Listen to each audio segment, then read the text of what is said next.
642년 8월이었습니다. 고요하던 신라 궁궐에 누군가가 다급하게 뛰어들어옵니다. 그리고 귀족들은 물론 선덕여왕의 숨이 턱 막힐 이야기가 이렇게 전해집니다. 백제의 장군 윤충이 군사를 거느리고 대야성을 공격하여 함락시켰다. 신라의 대야성이 백제에게 함락당했다는 거예요. 그런데 이건 이전 전투와는 좀 차원이 달랐어요. 차원이 달랐어요.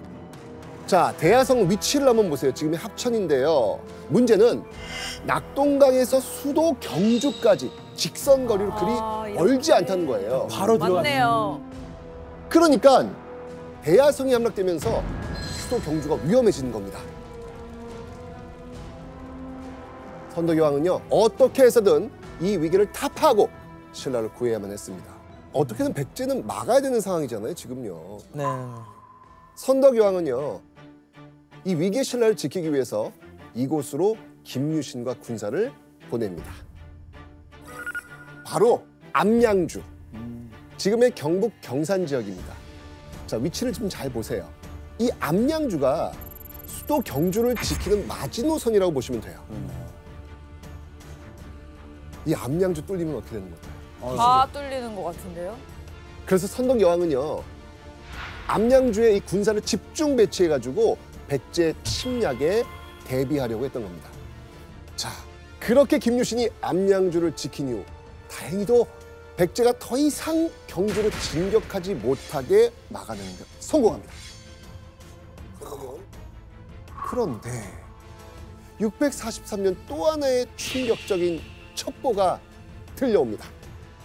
바로 백제와 고구려가 연합을 맺고 신라를 대대적으로 공격하려고 준비한다는 겁니다.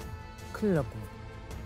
이 당시 백제는 고구려와 손을 잡고 신라의 대중국 외교의 거점인 당항성을 차지하려고 했습니다. 신라를 국제적으로 고립시킨 이후에 신라를 공격하려고 했던 건데요. 혼자 힘으로 역부족이기 때문에 아마도 신라에게 복수심을 갖고 있던 고구려와 손을 잡았던 것으로 보여집니다. 자, 이렇게 고구려와 백제의 연합 소식에 다급해진 선덕여왕, 특단의 조치를 취합니다. 바로 당나라와 동맹을 맺고 고구려와 백제를 막으려고 했던 겁니다.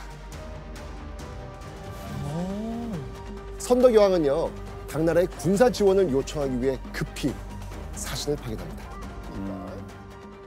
그런데 사신의 말을 들은 당황제는 우선 두 가지 계책을 말하죠. 그리고 세 번째로 여왕과 관련된 계책을 내놓습니다. 여왕과 관련된 거? 그 말을 듣는 순간 신라 사신은 크게 당황합니다. 여기서 문제. 당태종이 신라 사신에게 말한 여왕과 관련된 계책은 무엇일까요? 정답! 네, 자.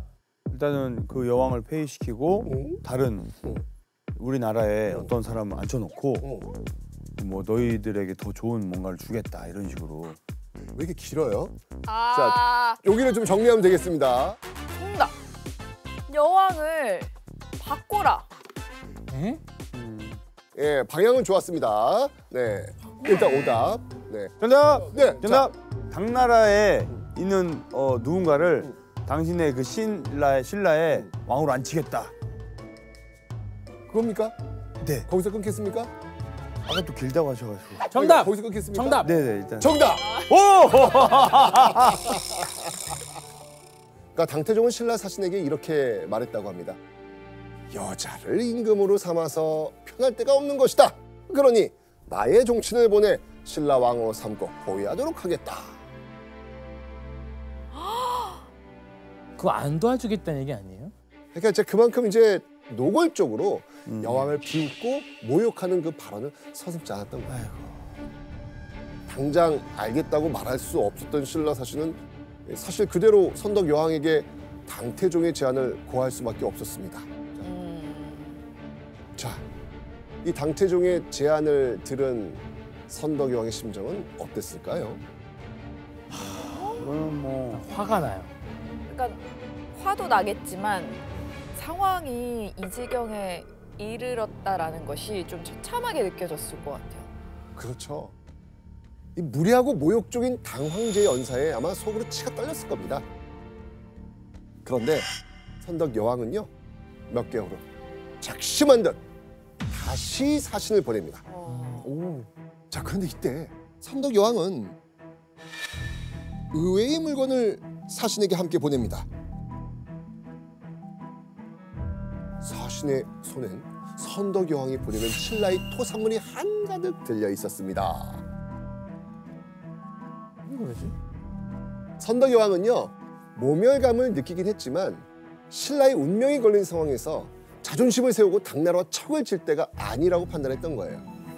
일단 당태종의 비위를 맞추고 달래려고 했던 겁니다. 교수님, 선덕 여왕의 이런 노력이 통했나요? 물론 당나라에서 직접 군사를 지원해주지는 않았습니다.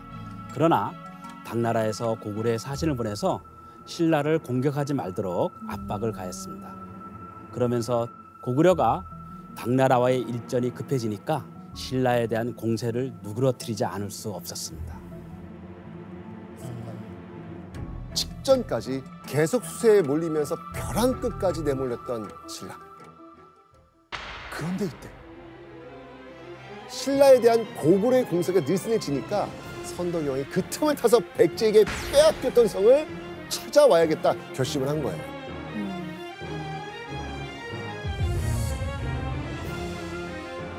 이때 선덕 여왕은 김유신을 장군 가운데 최고 지휘인 대장군으로 임명하죠.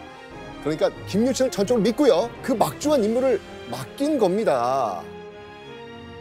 와, 김유신 얼마나 큰 부담으로 가다갔을까. 뭐큰 부담이 없으면 또 다른 말은 어땠을까요? 부담도 있겠지만 더 열심히 하겠다는 이런 막 사명감도 생기고. 믿고 맡겨준 거니까.